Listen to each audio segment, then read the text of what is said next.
Olá, somos a turma do terceiro ano A do IFBaiano do Campus Catu e hoje iremos apresentar sobre o dispositivo eletromagnético, o eletroímã. O nosso grupo é composto por eu, Alejandro Alves, Mariana Nunes, Renata Xavier, Juliana Matos e orientados pelo professor Francisco Neto. Antes de mostrar e explicar o protótipo, é importante explicarmos e entender um pouco o contexto de seu surgimento.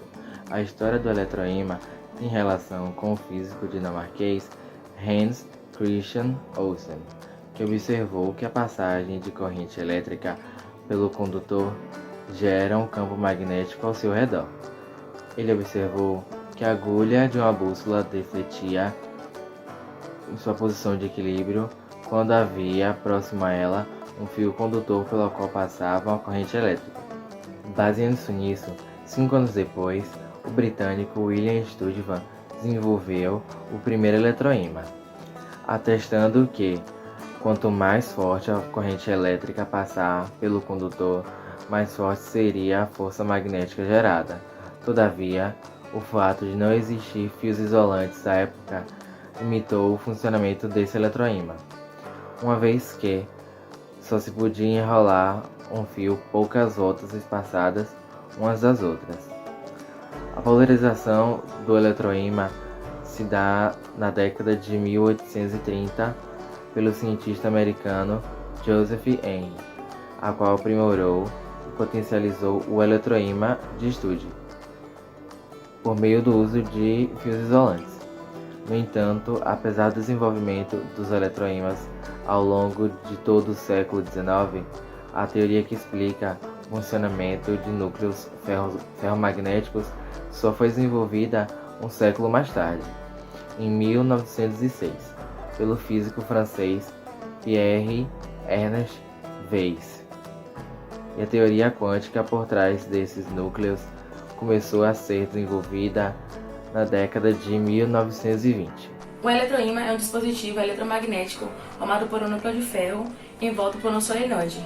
A ideia básica por trás disso é extremamente simples. Ao passar uma corrente elétrica por um fio, é possível criar um campo magnético. Dessa forma, quando uma corrente elétrica flui por um solenoide, ela passa a se comportar como um ímã devido a tal produção de campo magnético. Para que isso ocorra, usam-se fios espiralados que ficam ao redor de um material ferromagnético, podendo ser o núcleo de ferro, de níquel, de cobalto e etc. Os materiais ferromagnéticos são constituídos de um número muito grande de pequenos ímãs naturais, conhecidos como dipolo magnéticos elementares. Este número é da mesma ordem do número de moléculas ou átomos que constituem o material. Se a influência de um campo magnético é externo, esses dipolos eles estão todos desalinhados, de forma que a soma total de um campo magnético é totalmente nula, como mostra na figura A. Teremos, por exemplo, um prego que é feito de um material ferromagnético dentro do solenoide. O campo magnético deste irá alinhar os dipolos do prego, como mostra na figura B. Os campos magnéticos dos dipolos se somam e temos então um novo campo magnético devido ao prego. Materiais ferromagnéticos eles apresentam alta facilidade de serem montados, ou seja, quando esses materiais estão sob a influência do campo magnético, eles facilmente se tornam ímãs. O campo magnético de um eletroímã, então, é a soma do campo magnético gerado pelo solenoide e do campo magnético do material ferromagnético imantado. Eletroímãs caseiros são comumente construídos usando pilhas como fonte de energia.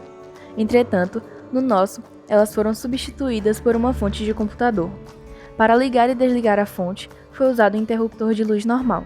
No restante, foram usados os materiais normalmente utilizados, que são os fios condutores e a barra de ferro no interior do solenoide.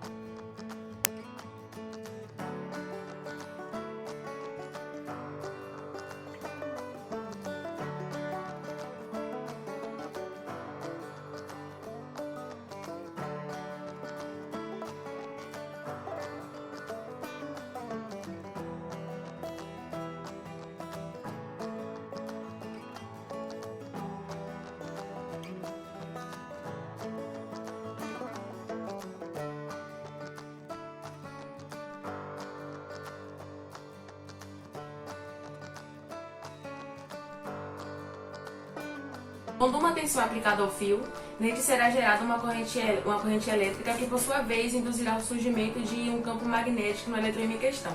Então, as extremidades desse núcleo ele passam a ter um comportamento semelhante aos polos de um ímã forte, atraindo alguns objetos de ferro. A intensidade desse campo ele vai depender do número de voltas do fio e da intensidade da corrente elétrica sobre o fio. Observa-se que um ímã permanente é um objeto sólido que produz seu próprio campo magnético, pois foi magnetizado.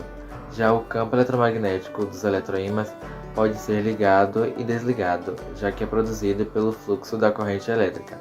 O fato de um ter núcleo, barra de ferro, no solenoide gera um campo magnético muito intenso.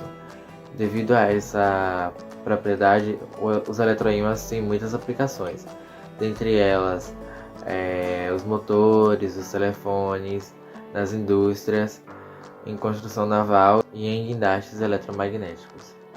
Uma grande vantagem do eletroímã é a capacidade de controlar o campo gerado, através da corrente elétrica que se está sendo passada. Entretanto, uma grande desvantagem do eletroímã é justamente essa necessidade de se fornecer corrente elétrica para que o material se torne um ímã. Além disso, o eletroímã ele exige grandes quantidades de enrolamento de cobre para que ele atinja o campo desejado. Dessa forma, ele se torna geralmente inadequado para aplicações onde se há pouco espaço. Não obstante, a aplicação de correntes muito altas ao enrolamento pode acabar gerando um curto-circuito, inutilizando o eletroímã, a não ser que este receba um novo solenoide.